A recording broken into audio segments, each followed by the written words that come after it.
He was her everything, the man she vowed to love in sickness and in health. But when she needed him most, when she was bringing their child into the world, he laughed. That single cruel sound shattered more than just her heart. It forged a will of iron. Fast forward 5 years. She's not the weeping woman he remembers. She's the master of a sprawling mansion, a self-made millionaire. And him. He's standing at her gates not as a husband, but as a guest about to learn the devastating price of a heartless laugh. This is the story of how a single moment of cruelty can change everything. The fluorescent lights of the delivery room hummed a monotonous, sterile tune, a stark contrast to the chaotic symphony of pain radiating through Amelia's body. Every muscle screamed, every nerve ending was a live wire. Sweat plastered her dark hair to her temples, and her breath came in ragged, desperate gasps. For 17 hours she had been locked in this primal battle, her body a vessel for a miracle that felt more like a medieval torture session. Across the room, her husband, Richard, shifted his weight from one foot to the other, his face a mask of bored impatience. He'd been supportive at first, holding her hand, whispering what he probably thought were encouraging words. But as the hours dragged on, his patience had worn thinner than the hospital-issued gown she wore. He'd started checking his phone, sighing dramatically, and making ill-timed jokes that fell flat in the tense air. Can you just rub my back? Please." Amelia gritted out her voice, barely a whisper. The pain was a relentless wave cresting higher and higher, and she felt like she was drowning. Richard looked up from his phone, a flicker of annoyance in his eyes. "Again, I just did that, honey. The nurse said it could still be a while. Please." She begged, the word tearing from her throat. It's really bad." With an exaggerated sigh, he pushed himself off the wall and shuffled over to her bedside. His touch was clumsy perfunctory, a far cry from the tender caresses he'd once showered her with. It was the touch of a man fulfilling an obligation, not a partner sharing in a profound, life-altering experience. They had met in college, a whirlwind romance straight out of a storybook. He was the charming, ambitious business major, and she was the bright-eyed art history student captivated by his confidence and grand plans. He'd promised her the world, a life of comfort and security, and for a while he'd delivered. They married a year after graduation, and he quickly climbed the corporate ladder at a prestigious financial firm. Amelia, at his urging, had put her own career aspirations on hold to create the perfect home, to be the perfect corporate wife. She hosted his colleagues, remembered their birthdays, and smoothed over his social gaffes with her innate grace. She was the wind beneath his wings, a role she had accepted with love and devotion. Now, as another contraction seized her, a guttural cry escaped her lips. She squeezed her eyes shut, her knuckles white as she gripped the bed rails. I can't do this."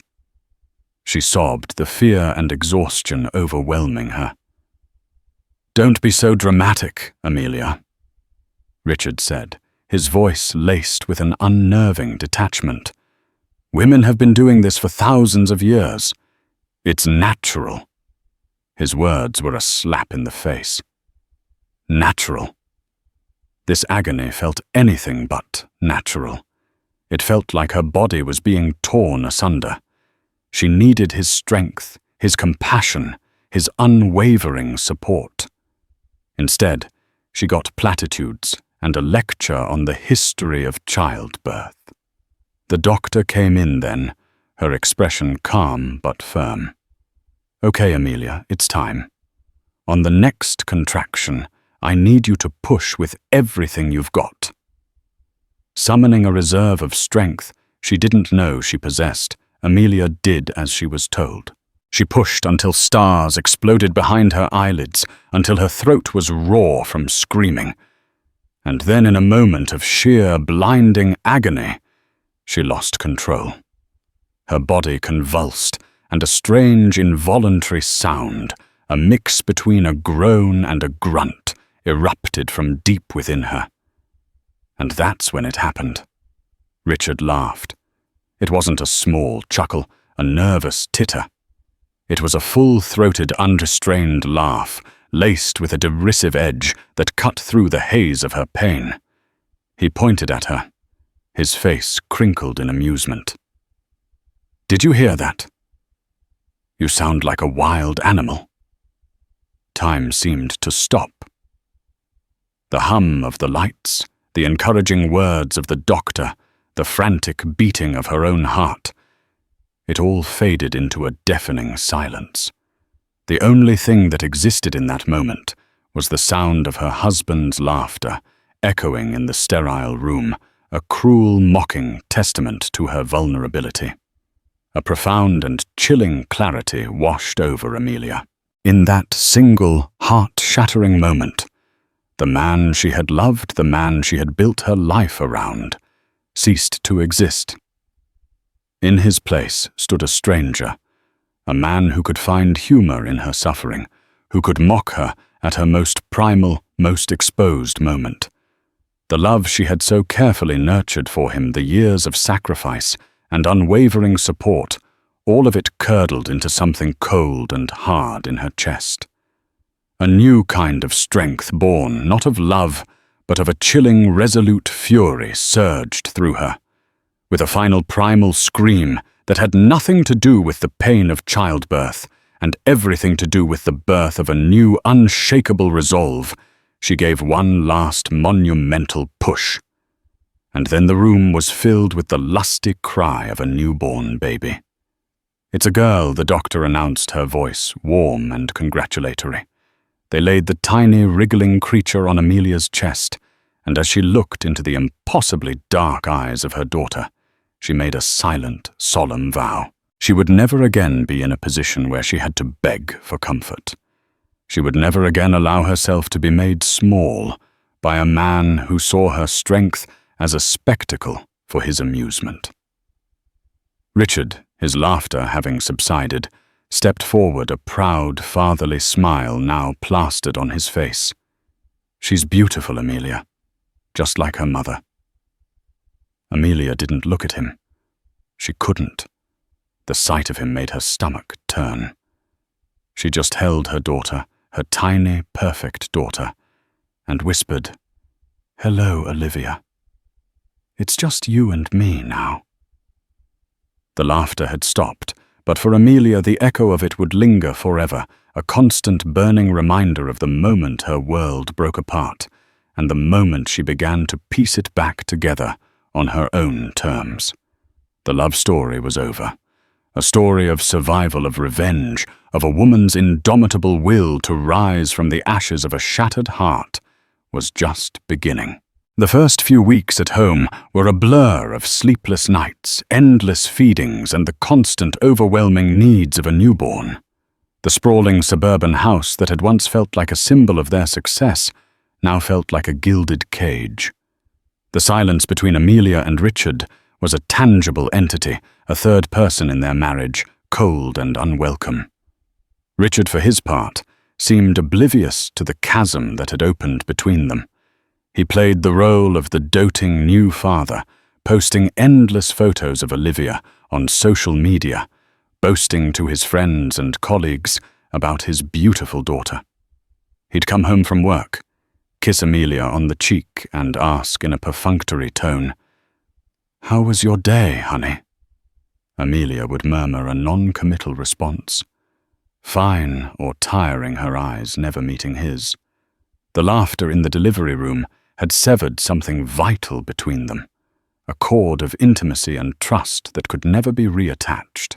She looked at him and saw not the father of her child, but a stranger who had mocked her at her most vulnerable. The memory was a festering wound, and his every touch, every casual endearment was like salt being rubbed into it. He tried to initiate intimacy to bridge the gap with physical affection, but Amelia would flinch away, feigning exhaustion or a headache. The truth was, his touch repulsed her.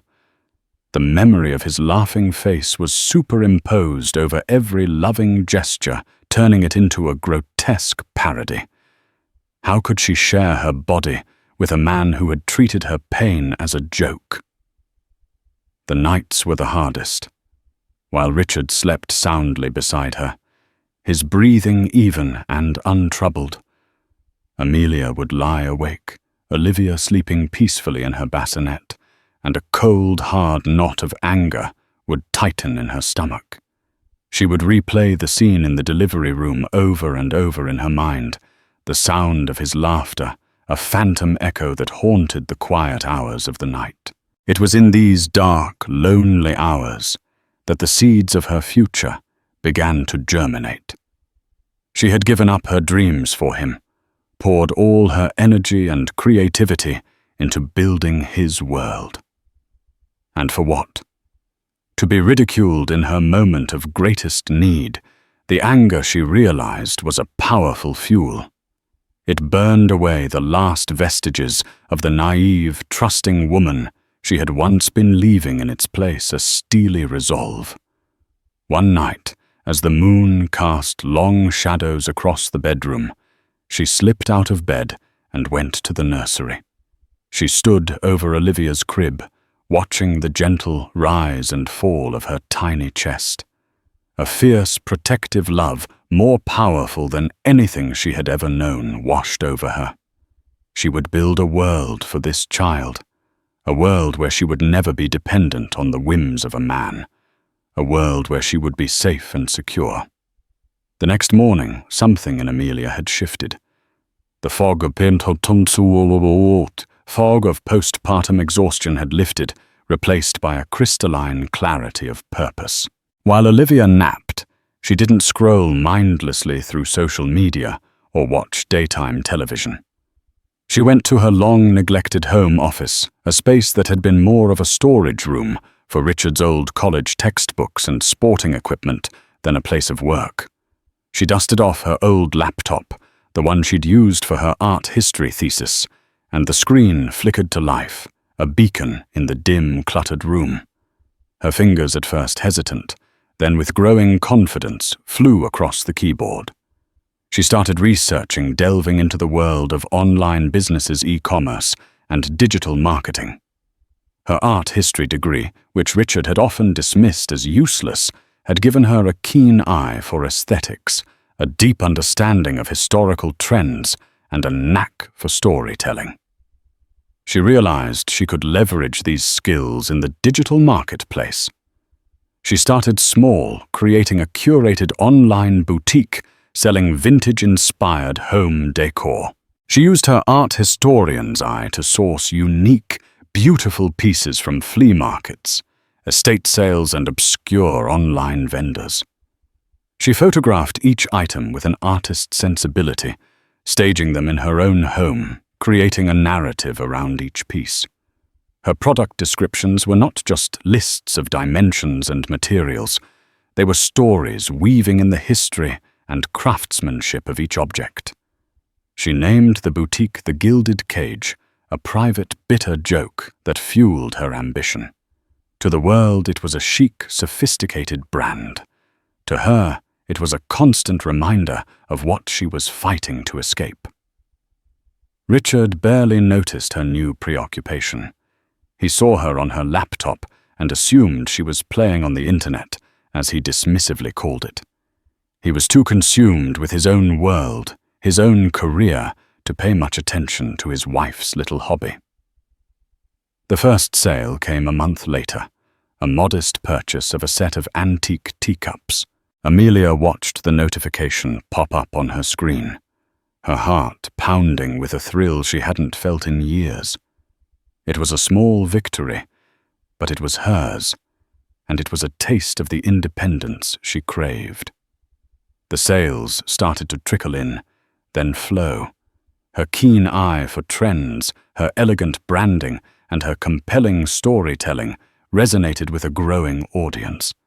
She reinvested every penny she made back into the business, expanding her inventory, upgrading her website, and learning everything she could about search engine optimization and social media marketing. She worked in the stolen hours of the day while Olivia slept, or in the dead of night while Richard snored beside her. The house was her warehouse, the garage her shipping department. She was a one-woman army, fueled by coffee ambition and a burning desire to prove him wrong. One evening, Richard came home from work, tossing his briefcase onto the sofa with a weary sigh. "Tough day at the office," he announced, loosening his tie. "The market's in a slump. We lost a major client." Amelia, who was in the midst of packaging an order for a hand-painted Italian vase, looked up, a strange sense of detachment washing over her. His world of high finance, which had once seemed so important, so all-consuming, now felt distant and insignificant. "That's a shame," she said, her voice neutral. She sealed the box with packing tape, the sound a crisp, definitive rip in the quiet room. He looked at her, then a flicker of something unreadable in his eyes. He noticed, perhaps for the first time, the stacks of boxes in the corner, the meticulous organization of her workspace. "You're still doing this thing?" he asked, a hint of condescension in his tone. "Are you actually making any money from it?" Amelia met his gaze, her own eyes cool and steady. "Enough," she said, her voice quiet but firm. She printed the shipping label and affixed it to the box. In that moment, she wasn't just a wife and mother. She was a businesswoman, an entrepreneur, the silent architect of a new life, a life that was slowly but surely diverging from his. And he, in his arrogance and self-absorption, was completely oblivious to the fact that the foundations of his world were beginning to crumble. The gilded cage was about to be broken open, not by force, but by the quiet, relentless work of the woman he had so foolishly underestimated. The next 2 years passed in a whirlwind of dual realities. To Richard, life continued on its predictable, comfortable trajectory. He went to the office, he played golf on the weekends, he attended PTA meetings where he'd charm the other parents with his easy smile and confident demeanor. He saw Amelia as the dutiful wife, the devoted mother, the woman who kept his home running like a well-oiled machine. He noticed she was on her laptop more often, that the garage was becoming increasingly cluttered with boxes, but he dismissed it as a harmless, time-filling hobby. He was the breadwinner, the one whose career mattered, the one who provided for their family. Her little online shop was in his mind, a quaint diversion, something to keep her busy while he conquered the world of finance. He was living in a world of his own, making a comfortable illusion that was about to be spectacularly shattered. Amelia's world, in contrast, was a hive of activity, a parallel universe humming with the energy of creation and commerce. The gilded cage had exploded. What had started as a small, curated collection of vintage home decor had morphed into a full-fledged lifestyle brand. Amelia had expanded into artisanal furniture, handcrafted textiles, and a line of organic small-batch candles and soaps. Her eye for quality, her impeccable taste, and her genius for marketing had tapped into a zeitgeist of consumers hungry for authenticity and beauty. She was no longer a one-woman army. She had a small, dedicated team of remote employees, a customer service representative, a social media manager, and a logistics coordinator. The garage had been abandoned in favor of a rented warehouse space, and the hum of her laptop had been replaced by the constant ping of new orders, emails from suppliers, and messages from her growing team. She had become a master of compartmentalization. During the day, She was Mum taking Olivia to the park, arranging playdates and reading bedtime stories. But the moment Olivia was asleep, she transformed into the CEO of her burgeoning empire, a sharp, savvy businesswoman who negotiated contracts, analyzed sales data, and made high-stakes decisions with a cool head and an iron will. The money, at first a trickle, had become a torrent. She had opened a separate bank account, a secret ledger of her success. She watched the numbers climb with a grim sense of satisfaction. It wasn't about the luxury, it was about the freedom. Each dollar was a brick in the fortress she was building around herself and her daughter, a fortress that Richard, with his casual cruelty and oblivious arrogance, would never be able to penetrate. The first crack in Richard's carefully constructed reality appeared on a Tuesday evening. He came home from work, complaining about a deal that had gone south, and tossed a stack of mail onto the kitchen counter. Bills, bills, and more bills, he grumbled. The cost of everything is going up. Amelia, who was calmly sipping a cup of tea, glanced at the mail. On top of the pile was a thick, glossy magazine, a high-end publication dedicated to interior design and entrepreneurship. On the cover, in a stunning, professionally shot photograph, was a woman with dark hair, a serene smile, and eyes that held a universe of secrets. It was her. The headline in bold, elegant font read, "Amelia Sterling, the silent titan of e-commerce, turns vintage charm into a multi-million-dollar empire." Richard stared at the cover, his mouth slightly agape. He picked it up as if it were a strange, alien object. He looked from the photograph to his wife, who was watching him with a calm, unreadable expression. "What is this?" he asked, his voice a mixture of confusion and disbelief. "It's a magazine," Amelia replied, her voice even. "They did a feature on the Gilded Cage." A feature he stammered, flipping through the pages to the lavish multi-page spread. There were photographs of her products, testimonials from ecstatic customers, and a detailed account of her business's meteoric rise. The article lauded her as a visionary, a marketing genius, a woman who had single-handedly built a brand that was redefining the landscape of online retail. It mentioned her multi-million-dollar empire. Richard sank into a chair, the magazine spread out on the table before him. He read the words, but they didn't seem to compute. Multi-million-dollar empire. This was his wife, the woman who organized his sock drawer and reminded him of his mother's birthday. How could she be this titan? I don't understand, he said, looking up at her, his eyes wide with a dawning, horrified comprehension. When did this happen? It's been happening for a while, Richard. Amelia said, her voice devoid of any emotion. You just weren't paying attention. His mind reeled. The late nights on her laptop, the endless stream of packages, the hushed phone calls he'd overheard, it all clicked into place, forming a picture he had been too self-absorbed to see. He had been living with a stranger, a woman who had built an entirely separate life, a wildly successful life right under his nose. A wave of conflicting emotions washed over him, shock, confusion, and a bitter, resentful jealousy. He had always been the successful one, the one with the high-powered career. The unspoken agreement in their marriage was that he was the star, and she was the supporting cast. Now the roles had been dramatically, irrevocably reversed. Why didn't you tell me? He demanded, his voice rising. It wasn't a question born of genuine hurt. It was an accusation, a protest against this sudden, unwelcome shift in their power dynamic.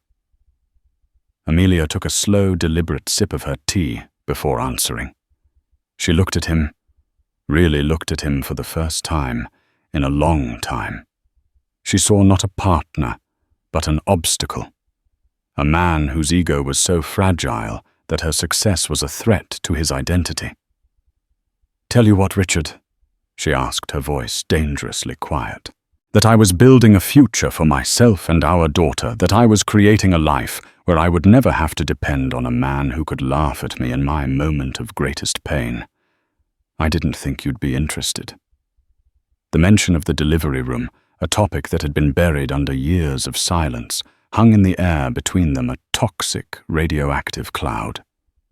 Richard flinched, as if he'd been struck. He had no defense, no comeback. He had laughed. It was a fact, an indelible stain on their history. And in that moment, he realized that he had not only lost his wife's love, but he had also lost her respect. And in the face of her quiet, formidable success, he felt a new, unfamiliar emotion. Fear. The ground beneath his feet was no longer solid. His world, the one he had so carefully constructed, was beginning to feel like a house of cards in a hurricane. And the hurricane had a name, Amelia Sterling. The magazine article was not just a revelation, it was a cataclysm. The carefully maintained facade of the Sterling family life crumbled overnight, exposing the deep, irreparable fissures beneath. Richard, once the undisputed king of his castle, found himself a bewildered and increasingly irrelevant figure in a world that was being reshaped by his wife's silent, relentless ambition. He tried to reclaim his position, to insert himself into her success. "We should celebrate," he declared a few days after the magazine came out. His voice a little too loud, a little too jovial. "I'll book a table at Le Ciel. Tell all our friends. We can make it a party for the Gilded Cage." Amelia looked up from her laptop, where she was finalizing a deal with a high-end hotel chain to furnish their boutique suites. "There's nothing for us to celebrate Richard," she said, her tone cool and dismissive. "This is my company." The "we" in their marriage had become a "you" and a "me," two separate entities with diverging paths. Richard's attempts to co-opt her success were clumsy and transparent. He started name-dropping the Gilded Cage at his office, trying to bask in the reflected glory of her achievements. "My wife, the entrepreneur," he'd say, a proprietary pride in his voice that made Amelia's skin crawl. But the world saw the truth. The magazine story had made Amelia a minor celebrity in the business world. Invitations to speak at conferences, to join exclusive networking groups, to sit on advisory boards poured in. They were addressed to Ms. Amelia Sterling, not Mrs. Richard Sterling. He was a footnote in her story, a detail from her past, not a partner in her present. The financial disparity between them became a chasm. While Richard's career in finance was respectable, it was bound by the traditional structures of salary and bonuses. Amelia's income was exponential, a force of nature that was rewriting their financial landscape. The tipping point came 6 months after the article was published. Amelia called a meeting, not in their sterile, silent living room, but in the sleek, minimalist boardroom of her new corporate headquarters, a stunning, light-filled space in a trendy downtown loft building. Richard arrived feeling like an outsider in his own life.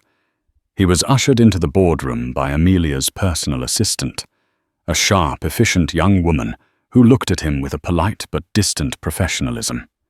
Amelia was already there, seated at the head of a long, polished concrete table. She was dressed in a tailored, power-red dress, her hair swept back in an elegant chignon. She looked formidable, a woman in complete command of her world. "Richard, thank you for coming," she said, her voice formal, as if addressing a business associate. "Amelia, what is this?" he asked, gesturing around the impressive room. "Why are we here?" She slid a thick folder across the table towards him. "I'm buying a new house," she announced, her voice even. "And I'm filing for divorce." The words hit him with the force of a physical blow. Divorce. The thought had crossed his mind in fleeting moments of anger and frustration, but he had never truly believed it would happen. He was Richard Sterling. People didn't divorce him. He opened the folder with trembling hands. Inside were the legal documents, cold and official, and a glossy real estate brochure. The property featured was not a house. It was an estate. A sprawling, contemporary mansion nestled in the most exclusive, secluded enclave in the state, overlooking the ocean. It was a palace of glass and steel, with an infinity pool that seemed to melt into the horizon, a private cinema, a wine cellar, and acres of meticulously landscaped gardens. It was a world away from their comfortable but ultimately unremarkable suburban home. You're buying this," he stammered, the scale of her wealth, of her ambition, finally hitting him with its full crushing weight. "I've already bought it," she corrected him. "The sale closed last week. I paid in cash." Cash. The word hung in the air, a testament to the vast, unbridgeable gulf that now separated them. His entire net worth would barely cover the property taxes on a place like this. "And the divorce?" he asked, his voice barely a whisper. "What about Olivia?" "The terms are all in there," Amelia said, gesturing to the legal documents. "They are, I believe you'll find, exceptionally generous. I'm not asking for a cent from you. I will, of course, have full custody of Olivia. You will have visitation rights, every other weekend, and alternating holidays." Every other weekend. The words were a death sentence to his vision of family, of fatherhood. He would be a visitor in his own daughter's life. "You can't do this, Amelia," he pleaded, the bluster and arrogance stripped away, leaving only a raw, desperate fear. "We're a family." Amelia's mask of cool professionalism finally cracked, and for a fleeting moment he saw the woman he had married, the woman whose heart he had broken. Her eyes blazed with a fire that had been smoldering for 5 long years. "A family," she repeated, her voice low and trembling with suppressed rage. "Where was this family when I was screaming in pain, bringing our daughter into the world? And you were laughing at me. Where was this family when I was up all night, building a future for our child? While you slept oblivious. You didn't want a family, Richard. You wanted an audience. You wanted a support system for your own ego. You just never realized that the person holding up the stage was the one with the real strength." She stood up, the meeting clearly over. "The movers will be at the house next week. They will pack your belongings and deliver them to an apartment I have leased for you downtown. It's fully furnished. You'll be comfortable." She was managing his exit from her life with the same ruthless efficiency with which she ran her business. He was being downsized, outsourced, made redundant. "So that's it?" he asked, a hollow feeling spreading through his chest. "I'm just dismissed." Amelia walked to the floor-to-ceiling window that overlooked the city, her back to him. "No, Richard," she said, her voice softer now, laced with a weary finality. "You're not dismissed. You're a guest. You will be a guest at Olivia's birthday parties, a guest at her school plays, a guest in the life we have built without you. You are welcome to visit, but you don't live here anymore." He left the boardroom in a tool, the heavy folder clutched in his hand. As he walked through the bustling open-plan office of the Gilded Cage, he saw the vibrant creative energy, the collaborative spirit, the world his wife had built. It was a world that had no place for him. He had laughed at her in her moment of weakness, and in doing so he had rendered himself obsolete in her moment of strength. He was no longer her husband, no longer her partner. He was about to become a guest in the magnificent, sprawling mansion of her success, a solitary figure rattling around in the empty echo chamber of his own regrets. The laughter had finally truly stopped, and the silence that followed was the sound of his world ending.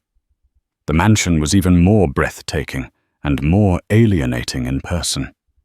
The first time Richard drove his sensible sedan up the long, winding driveway, flanked by ancient oak trees and manicured lawns, he felt a profound sense of dislocation. His car seemed comically out of place, parked next to Amelia's sleek black Tesla in the cavernous four-car garage. A housekeeper, a polite uniformed woman who introduced herself as Mrs. Gable, greeted him at the door. "Sterling and Olivia are by the pool," she informed him, her tone professional but not unfriendly. "Please make yourself at home." But how could he make himself at home in a place that felt more like a modern art museum than a house? The ceilings soared to impossible heights. The walls were vast expanses of white, punctuated by large, dramatic canvases of abstract art. The furniture was minimalist and exquisitely expensive, each piece a statement of taste and wealth he couldn't begin to comprehend. He walked through the echoing open-plan living space, his footsteps unnaturally loud on the polished concrete floors. He felt like an intruder, a trespasser in this new rarefied world his wife and daughter now inhabited.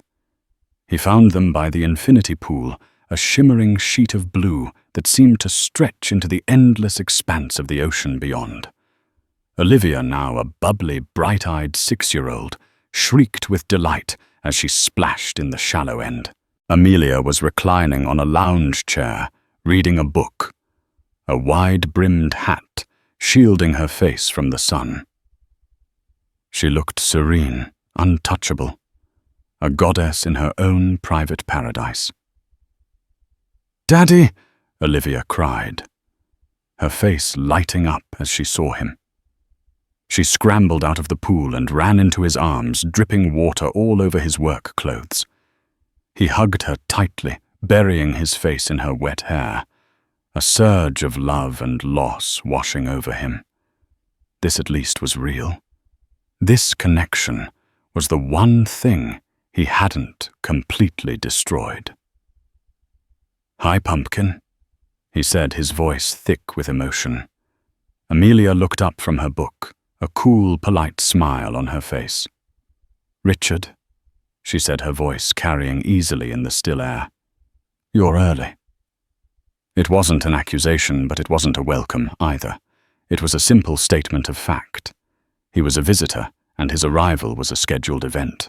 His weekends with Olivia became the focal point of his life, but they were always tinged with the bitterness of his new reality. He would pick her up from the mansion, a place where he was always greeted with polite deference, but never with warmth.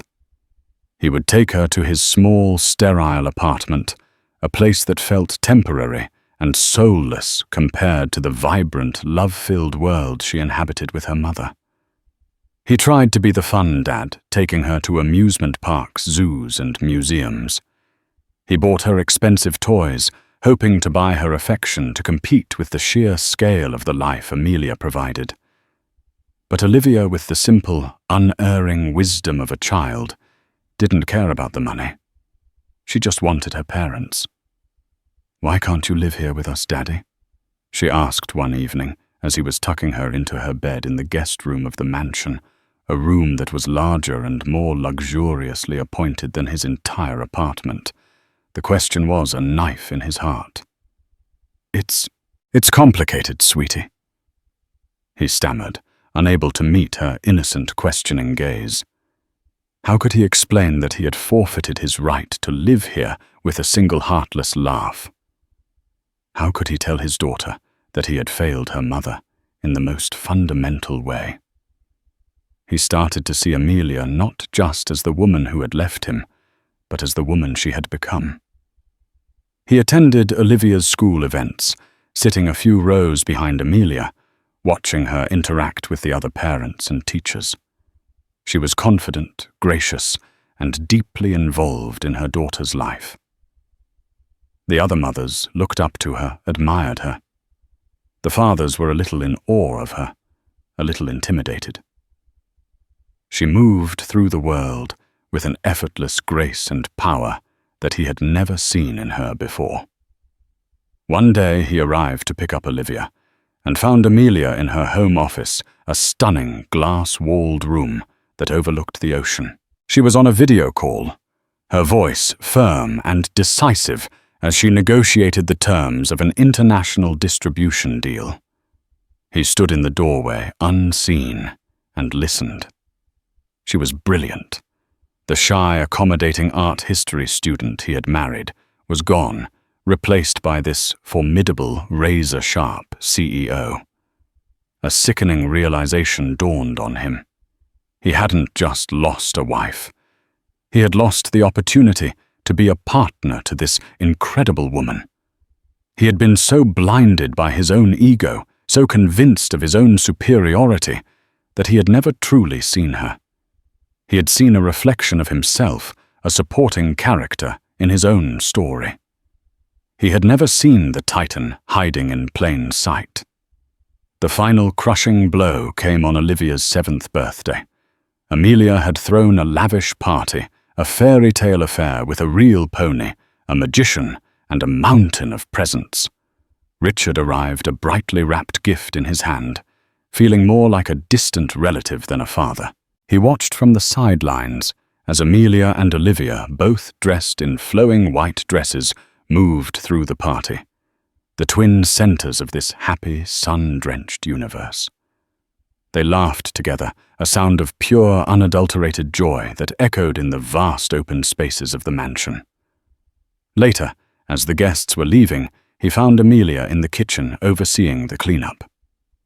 "It was a beautiful party," he said, his voice quiet. "Thank you," she said, not looking at him. "Olivia had a wonderful time." "Amelia," he began, his voice cracking. I am so sorry." She finally turned to face him, her expression unreadable. "Sorry for what, Richard? For laughing? Or for not believing in me?" "For everything." He whispered the word, a confession of 1,000 small and large sins. "For not being the man you deserved. For not being the father Olivia deserved. I was a fool. I see that now." Amelia was silent for a long moment, studying his face. The anger in her eyes had long since faded, replaced by something that looked almost like pity. "Yes," she said, her voice soft but firm. "You were. But your apology, Richard, it doesn't change anything. You can't unring a bell. You can't unhear a laugh. I built this life, this world, for my daughter, not out of spite, but to protect her, to protect myself. I have no anger left for you. I simply have no space for you, not in the way you want." She turned back to the counter, her movements calm and deliberate. The conversation was over. He walked out of the mansion and into the cool night air. He got into his sensible car and drove away, the lights of the house receding in his rear-view mirror until they were just another star in the night sky. He was Richard Sterling, the man who had it all and threw it away with a single cruel laugh. He was a guest in his daughter's life, a ghost haunting the hallways of his wife's success. And as he drove into the darkness, the only sound was the echo of his own regret. A hollow, lonely sound that would follow him for the rest of his days. He had laughed when she cried, and now he was left with nothing but the silence. Another decade passed, and the world Amelia had built became an institution. The Gilded Cage was no longer just a brand. It was a global phenomenon, a benchmark for taste and aspirational living. Amelia Sterling herself was a household name, a subject of business school case studies and a frequent though reluctant presence on lists of the world's most influential women. The mansion, once a symbol of her newfound freedom, had become her fortress, a sanctuary of serene, controlled perfection overlooking the turbulent ocean. Richard, too, had settled into a new, quieter existence. The 10 years had carved new lines on his face and stripped away the last vestiges of his youthful arrogance. He had left the high-pressure world of finance, finding a more modest and meaningful career as a financial advisor for a non-profit organization, helping families navigate debt and plan for their futures. He lived in the same comfortable, unremarkable apartment, a space that now felt less like a temporary stopgap and more like a home. The weekends he spent with his daughter were the unshakable pillars of his life. He never missed a single one. He was a constant, steady presence, a quiet counterpoint to the dazzling, high-powered world her mother provided. He was not the fun dad anymore. He was the listening dad, the one she called with homework questions, the one who taught her how to drive in his sensible sedan, the one whose silence was comfortable, not menacing. The fulcrum of their separate worlds was Olivia. At 17, she was a striking mix of her parents. She had Amelia's dark hair and thoughtful eyes, but Richard's easy smile and quick wit. She had grown up navigating the two starkly different realities of her parents' lives. She spent weekdays in the minimalist splendor of the mansion, a world of organic meals, private tutors, and curated experiences. On weekends, she was in Richard's world, a world of take-out pizza old movies and long, meandering conversations in the local park. She loved both her parents fiercely, but she was a child of the armistice born after the war was over, and she had never truly understood the reason for the profound, unbreachable treaty of silence that governed their interactions. The first crack in the carefully constructed piece appeared not with a bang, but with a college application essay. The prompt was deceptively simple. Describe a formative event in your life and how it has shaped your character. Olivia, a gifted student with a bright future, found herself staring at a blank screen. Her life from the outside seemed devoid of the kind of dramatic, character-forging events that make for compelling essays. It had been a life of privilege, of protection, of seamless comfort. The most significant event she could think of was her parents' divorce. But she had been too young to remember the cause, and the official story she'd been given, that they had simply grown apart, felt thin and unsatisfying. Driven by a nascent journalistic curiosity and the pressing deadline, she began to dig. In the vast digital archives of the internet, she found what she was looking for. It wasn't the famous magazine article about her mother's success. It was an older, obscure blog post, a "Where Are They Now" piece on some of the city's up-and-coming financiers from over a decade ago. The article on Richard mentioned his recent quiet divorce and contained a quote from an anonymous hospital source who recalled the dramatic birth of his daughter. The source recounted the story of a young, arrogant financier who had laughed loudly and mockingly at his wife during the height of her labor. Olivia read the words, and the world tilted on its axis. The blood drained from her face. Laughed. Her father, her kind, patient, gentle father, had laughed at her mother while she was giving birth to her. It couldn't be true. It was just anonymous gossip. But as the initial shock subsided, a cold, sickening sense of certainty settled in her gut. It was the missing piece, the skeleton key that unlocked all the mysteries of her family. Her mother's impenetrable reserve, her father's quiet, almost penitent demeanor, the palpable, invisible wall that stood between them, even during the most cordial of handoffs. The gilded cage she had lived in her entire life suddenly felt fragile. Its bars forged not just from her mother's strength, but from a deep foundational wound. She didn't confront her mother. The thought of bringing this ugly, buried thing to the surface, of causing her mother to relive that moment, was unbearable. Instead, she did what any 17-year-old in crisis might do. She rebelled, not in any spectacular headline-grabbing way.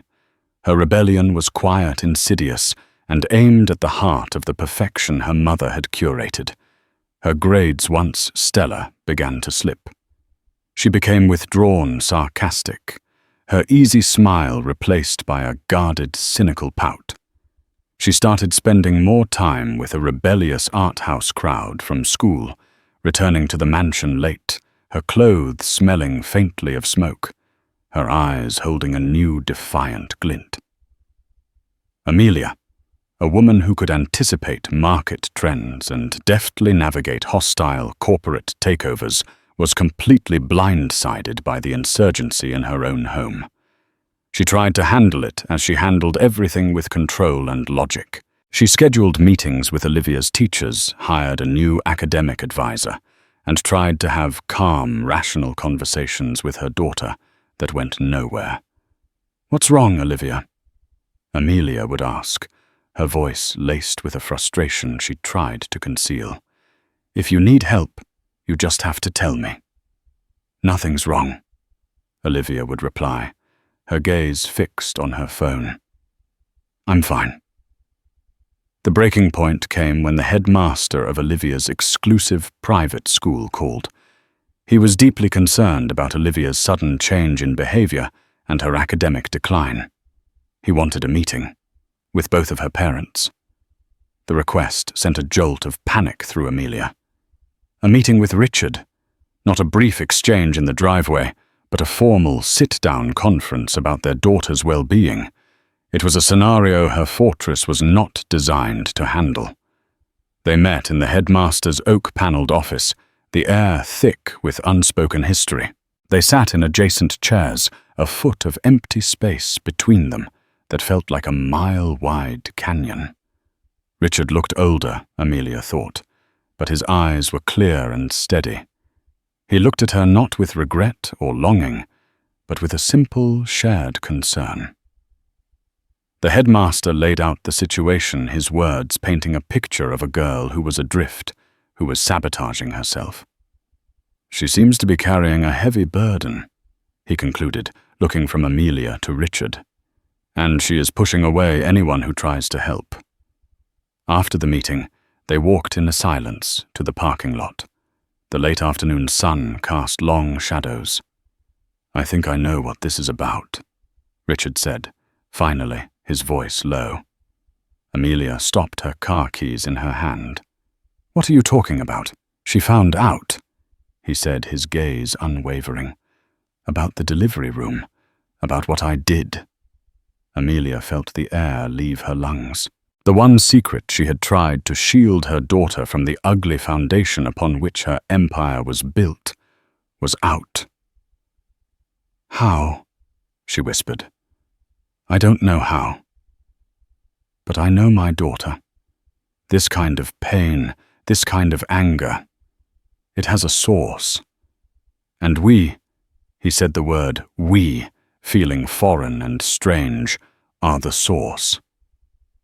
For the first time in 16 years, Amelia felt the fortress walls begin to crumble.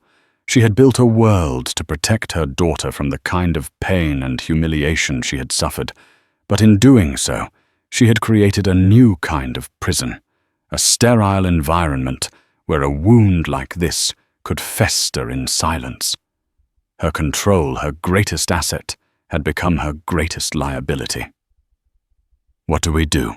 she asked the question, an admission of defeat. She, the titan of industry, was asking for help from the man she had cast out of her life. "We can't fix this for her," Richard said, his voice imbued with a quiet wisdom she had never heard from him before. "But we can stop letting the past control the present. We can show her that people can change, that wounds can heal, even if they leave scars. We have to talk to her. Together." That evening, Richard didn't leave. Amelia, in a move that felt both terrifying and necessary, asked him to stay for dinner. They sat at the long, imposing dining table, the three of them, in a silence that was different from the ones that had come before. It wasn't empty. It was heavy with unspoken words waiting to be released. It was Olivia who finally broke it. "I read about it," she said, her voice small but clear, not looking at either of them. "Online. What happened when I was born?" Amelia reached for her daughter's hand, but Olivia pulled it away. Richard took a deep breath. "It's true, Olivia," he said, his voice raw with an ancient shame. "I did a cruel and unforgivable thing. I was a weak, arrogant boy who didn't know how to be a man, a husband, or a father. And your mother responded with a strength I couldn't comprehend. The life she built for you, this house, everything. It was her answer to my weakness." He looked at Amelia, his eyes filled not with the ghosts of their dead love, but with a profound, hard-won respect. "I have spent 17 years trying to become a man worthy of being your father. I have never for 1 second stopped being sorry for what I did." Tears streamed down Olivia's face. They were not tears of anger anymore, but of a wrenching, confusing sorrow. Amelia felt her own tears welling. She looked at Richard, the guest, the stranger, and saw him clearly for the first time in years. He was not the boy who had laughed. He was the man who had spent nearly 2 decades in quiet atonement. "He's right, Liv," Amelia said, her voice thick. "I built these walls so high to keep the pain out. I never realized I was also locking you inside with it. We have to find a way to talk about this. All of it. It was not a resolution. It was not a happy ending. The damage of that single cruel laugh could never be fully undone." But as the three of them sat at the table, the truth finally exposed to the light. The thick, unbreachable wall between them began to dissolve. The guest in the mansion had, for the first time, been invited in, not as a husband or a lover, but as a father, a partner in the messy, complicated, and necessary work of healing their daughter. The gilded cage was still standing, but for the first time, its door was open. The story of Amelia and Richard is a raw, unflinching look at how a single moment of disrespect can shatter a relationship and forge an empire. It's a testament to the quiet strength that can be born from profound pain. Amelia's journey from a heartbroken wife to a self-made millionaire isn't just about revenge. It's about reclamation. It's about taking back her power, her identity, and her future. Richard's fate serves as a chilling reminder that our actions, especially towards those we claim to love, have consequences that can last a lifetime. What do you think? Was Amelia's transformation justified? Could Richard ever truly be redeemed? Let us know your thoughts in the comments below. If this story resonated with you, please give this video a thumbs up. Share it with someone who needs to hear it, and don't forget to subscribe for more real-life stories that will make you think.